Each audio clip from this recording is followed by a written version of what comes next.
राजपाल की हत्या किसने कर दी? चंदेल वंश के शासक विद्याधर। यद्यप विद्याधर किस वजह से राजपाल की हत्या किया? इसने कि महमूद गजनवी के साथ युद्ध में यह रण क्षेत्र छोड़कर भाग गया, लेकिन यही विद्याधर जब महमूद गजनवी आक्रमण करता है तो खुद भाग जाता है रात के अंधेरों में, ठीक है। लेकिन उस समय क्या किया, विद्याधर जो चंदेल का शासक था उसने राजपाल की हत्या कर दी। इस वंश का अंतिम शासक आपका यशपाल था, यश, ठीक। अब हम पुनः एक बार आपको गुर्जर प्रतिहार वंश के विषय में एक शॉर्ट में बता दे रहे हैं। यह वंश कहाँ से शुरू हुआ? इसकी 3 शाखाएं थी। एक शाखा नंदपुर की थी, दूसरी शाखा मांडन्यपुर की थी, तीसरी शाखा उज्जैन की थी। जो उज्जैन की शाखा थी वही शाखा आगे चलकर गुर्जर प्रतिहार वंश के साम्राज्य का विस्तार किया था। एक इसके विषय में एक महत्वपूर्ण ये है, एक तथ्य ये है कि इसी समय दक्षिण में राष्ट्रकूट वंश का उदय होता है। जब नागभट्ट प्रथम शासक था, नागभट्ट प्रथम जब शासक था तो दक्षिण भारत में, दक्षिण में कौन सा वंश? राष्ट्रकूट वंश का, राष्ट्रकूट। इसका उदय इसी समय होता है। दंत दुर्ग ने इस वंश की स्थापना की थी। वह स्थापना के क्रम में एक यज्ञ करवाया था, उसका नाम था हिरण्यगर्भ, हिरण्यगर्भ यज्ञ। किसने करवाया था? दंत दुर्ग ने, दंत दुर्ग में। इस यज्ञ में आपके गुर्जर प्रतिहार शासकों ने द्वारपाल की भूमिका निभाई थी। द्वारपाल यानी कि गुर्जर प्रतिहार शासक उस यज्ञ का जहां आयोजन किया गया था उसका जो प्रवेश द्वार था, उस प्रवेश द्वार पर ये थे द्वारपाल की भूमिका निभाई थी गुर्जर वंश के प्रतिहार वंश के शासक ने। एक महत्वपूर्ण फैक्ट, इसको भी ध्यान रखिएगा कि पूछा जाता है, कई बार पूछा गया है कि किन शासकों ने द्वारपाल की भूमिका निभाई, किसने यज्ञ किया था, किस वंश के शासक ने यज्ञ संपन्न करवाया था, यज्ञ का क्या नाम था? हिरण्यगर्भ यज्ञ था। राष्ट्रकूट शासक ने इसको जब स्थापना के क्रम में इसको आयोजित करवाया था और उसमें गुर्जर प्रतिहार शासक ने राजपाल की भूमिका निभाई थी, ठीक है। अब हमको याद क्या करने की जरूरत है गुर्जर प्रतिहार के विषय में? पहला कि उज्जैन शासक का जो शाखा थी वही जाके इसका विस्तार किया। उसके बाद इसके जो संस्थापक थे हरिश्चंद्र थे। हरिश्चंद्र के बाद पहला जो शासक महत्वपूर्ण शासक आता है वो नागभट्ट प्रथम आता है। नागभट्ट के बाद कुकुस्थ आते हैं, कुकुस्थ के बाद देवराज आते हैं, देवराज के बाद वत्सराज आते हैं, ठीक है। वत्सराज के बाद रामभद्र आते हैं, नागभट्ट द्वितीय आते हैं। नागभट्ट द्वितीय के बाद रामभद्र, रामभद्र के बाद मिहिरभोज, मिहिरभोज के बाद महेंद्रपाल, महेंद्रपाल के बाद महिपाल प्रथम, और महिपाल के बाद जो है आपके महेंद्रपाल द्वितीय और आपके देवपाल, विजयपाल, महिपाल द्वितीय और उसके बाद राज्यपाल। लेकिन इसमें जो महत्वपूर्ण शासक उनको क्या आपको ध्यान रखना है? पहला एक नागभट्ट, नागभट्ट के बाद वत्सराज, वत्सराज के बाद मिहिरभोज, मिहिरभोज के बाद महेंद्रपाल, महेंद्रपाल के बाद महिपाल और महिपाल के बाद राज्यपाल। इतने शासक को आप ध्यान रखिएगा, तो शेष दिमाग से अगर उतर जाता है तो कोई दिक्कत नहीं। हम आपको पुनः एक बार जो मेन शासक हैं उनको आपको लिख दे रहे हैं कि कितने शासक आपको ध्यान में रखना है। पहला एक हरिश्चंद्र, इसलिए कि संस्थापक था और कोई बात नहीं, ठीक। दूसरा नागभट्ट प्रथम, तीसरा आपके वत्सराज, वत्सराज, फिर नागभट्ट द्वितीय, नागभट्ट द्वितीय, उसके बाद मिहिरभोज, मिहिरभोज, मिहिरभोज के बाद महेंद्रपाल फर्स्ट, महेंद्रपाल प्रथम, और उसके बाद महिपाल, महिपाल प्रथम, और उसके बाद राज्यपाल, राज्यपाल। अंतिम शासक यशपाल। कभी पूछ सकता है कि अंतिम शासक कौन था? यशपाल, ठीक है।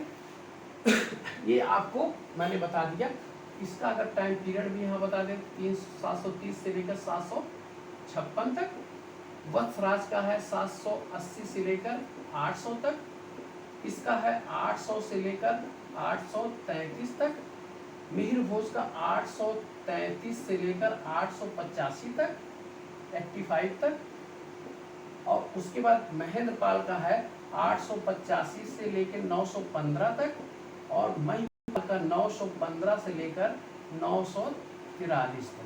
ठीक है, ये महत्वपूर्ण चीजें आप याद रखिएगा। मैंने आपको कहा कि वत्सराज के समय में क्या हुआ था, त्रिपक्षीय संघर्ष, त्रिपक्षीय संघर्ष। ठीक है, ये महत्वपूर्ण चीज।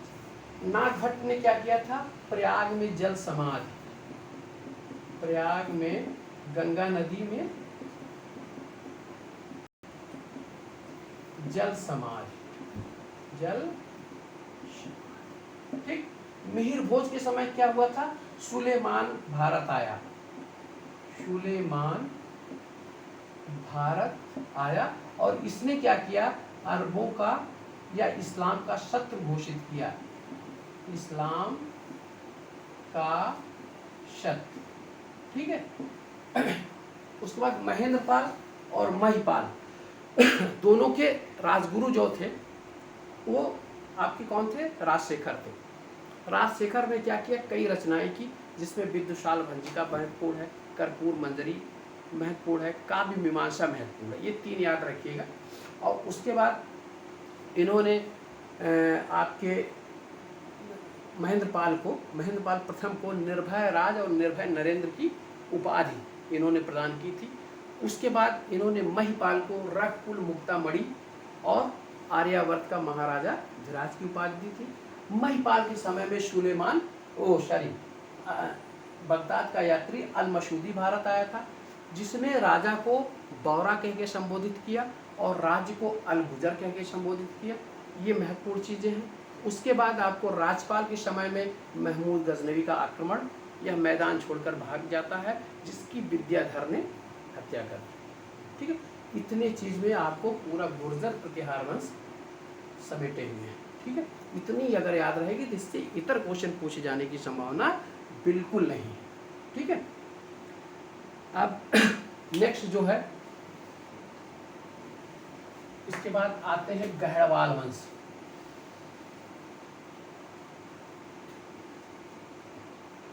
इसके बाद कौन सा है, गहड़वाल वंश।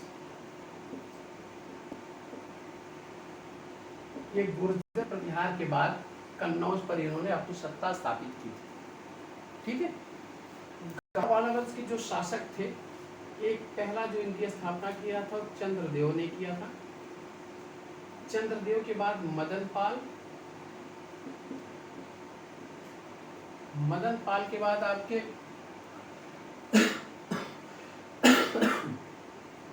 गोविंद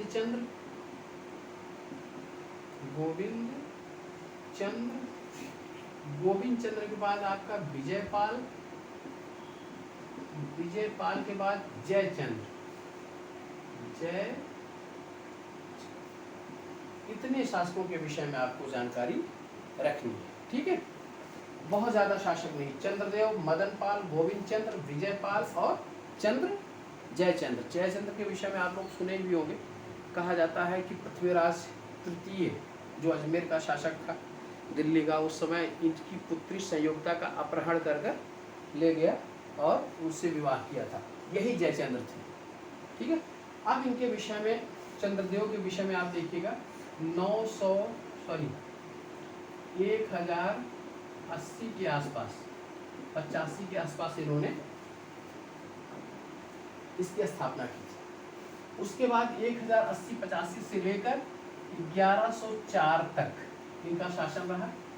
मदन पाल का शासन 1104 से लेकर 1114 तक रहा और 1114 से लेकर 1155 तक गोविंद चंद्र का रहा और उसके बाद इनका 1155 से लेकर 55 से लेकर 80 तक, 1180 तक विजय चंद्र का रहा और उसके बाद 1180 से लेकर 1194 तक 94 तक, ठीक है, जयचंद्र का। ये इतने शासक, इन शासकों में भी आपको जरूरत किसकी है? एक गोविंद चंद्र के विषय में और एक जयचंद्र के विषय में, बस दो ही के विषय में आपको ध्यान रखना है। यह गोविंद चंद्र विद्वानों का बहुत बड़ा संरक्षक था और यह खुद बहुत बड़ा विद्वान था, ठीक है। इसने आपको लक्ष्मीधर नामक, लक्ष्मीधर इसका मंत्री था, जिसने पुस्तक की रचना की थी कृत्य कल्पतरु, कृत्य कल्पतरु। ये पुस्तक लक्ष्मीधर ने की थी और इसने विविध विचार वाचस्पत नामक बिरुद धारण किया था। गोविंद चंद्र ने क्या किया था? विविध विचार वाचस्पत, ठीक, इसको कहा जाता था। ये दो चीज देखिए, पूरी उसमें आपको मुख्यतः मुख्य जो पॉइंट है मैं उसको बता दे रहा हूँ कि उसमें सिर्फ और सिर्फ क्या याद रखना है कि यह संरक्षक था किसका? विद्वानों का। और इसने जो है स्वयं में एक विद्वान था, इसने विविध विचार वाचस्पत नामक बिरुद धारण किया और लक्ष्मीधर इसका मंत्री था और इसने कृत्य कल्पतरु नामक पुस्तक की रचना की। देखिए, एक पुस्तक है कृत्य कल्पतरु और एक पुस्तक है युक्त कल्पतरु, ठीक है। ये कभी कभी हम लोग कंफ्यूजन में क्या करते हैं, पूछा जाता है कि किसने रचना की, तो परमार शासक भोज ने युक्त कल्पतरु की रचना की थी और गढ़वाल शासक लक्ष्मीधर ने कृत्य कल्पतरु की रचना की थी। आप इसको ऐसे समझिएगा कि मंत्री जो होता है वह कार्य करवाता है, राजा जो होता है वह सोचता है, युक्त के विषय में सोचता है, ठीक है। तो युक्त किसने किया? परमार शासक भोज, युक्त कल्पतरु। और उसको कृत्य के रूप में किसने परिवर्तित किया? कृत्य कल्पतरु, वह मंत्री लक्ष्मीधर, ठीक है। ऐसे आप समीकरण बना के याद रखिएगा। इसके बाद आपका मुख्य शासक जयचंद्र आया। जयचंद्र के विषय में कहा जाता है कि पृथ्वीराज तृतीय, जिसके पृथ्वीराज चौहान के नाम से भी जाना जाता है, इसने क्या किया था? इसकी पुत्री संयुक्ता का अपहरण कर ले गया और विवाह किया था। इसने आसपास के क्षेत्रों में, जैसे मालवा के क्षेत्रों में और आपके तुर्कों को परास्त किया था, इसलिए इसने राजसूय यज्ञ एक करवाया था, ठीक है। और इसके दरबार में श्री हर्ष नामक विद्वान निवास करता था, जिसने नैषध चरित और खंडन खाद्य नामक पुस्तक की रचना की थी, ठीक है, पूरे गढ़वाल वंश में, ठीक है। आपको इतने ही पॉइंट दिमाग में रखने हैं। जयचंद्र के विषय में क्या? संयोगता, पृथ्वीराज तृतीय या पृथ्वीराज चौहान। दूसरा, राजसूय यज्ञ का आयोजन करवाया। तीसरा, श्रीहर्ष इसके दरबार में निवास करता था, जिसने नैषध चरित या खंडन खंड काव्य नामक पुस्तक की रचना की थी। और इसने क्या किया था? चंदावर के युद्ध में यह मोहम्मद गोरी से परास्त हुआ था और उसके बाद यह साम्राज्य समाप्त हो जाता है, ठीक है। और वहाँ गोविंद चंद्र के विषय में मैंने क्या कहा? विविध विद्या विचार वाचस्पति नामक बिरुद धारण किए, ठीक। और इसके शासनकाल में जो मंत्री था लक्ष्मीधर, उसने कृत्य कल्पतरु नामक पुस्तक की रचना की, पूरा गढ़वाल वंश। और इसी के समय में, ठीक है, गढ़वाल में चौहानों ने दिल्ली को गढ़वालों से छीन लिया था। चौहानों ने विजय चंद्र के शासनकाल में दिल्ली को गढ़वालों से छीन लिया। बस इतने ही फैक्ट आपको दिमाग में रखने हैं। आज हम राजपूत वंश के सिर्फ दो शासकों के, दो राजवंशों के विषय में अध्ययन किया हम लोगों ने। इतना आप अपने नोट्स को बना लीजिएगा, एक बार उसको रिपीट कर लीजिएगा और शेष आपको 4-6 राजवंश और महत्वपूर्ण है जिनके विषय में हमको जानकारी रखना है, ठीक है। तो आज हम इसी जगह क्लास को समाप्त करते हैं। आप लोग अपनी तैयारी पूर्ण मनोयोग से जारी रखिएगा, ठीक है। खूब मेहनत से, खूब ध्यान लगाकर, मन लगाकर अध्ययन करिए, ठीक। और शेष फिर हम लोग आगे इसी तरीके से मिलते रहेंगे। और अध्ययन करते रहेंगे। ठीक है, आप लोगों को बहुत बहुत शुभकामनाओं के साथ शुभ रात्रि।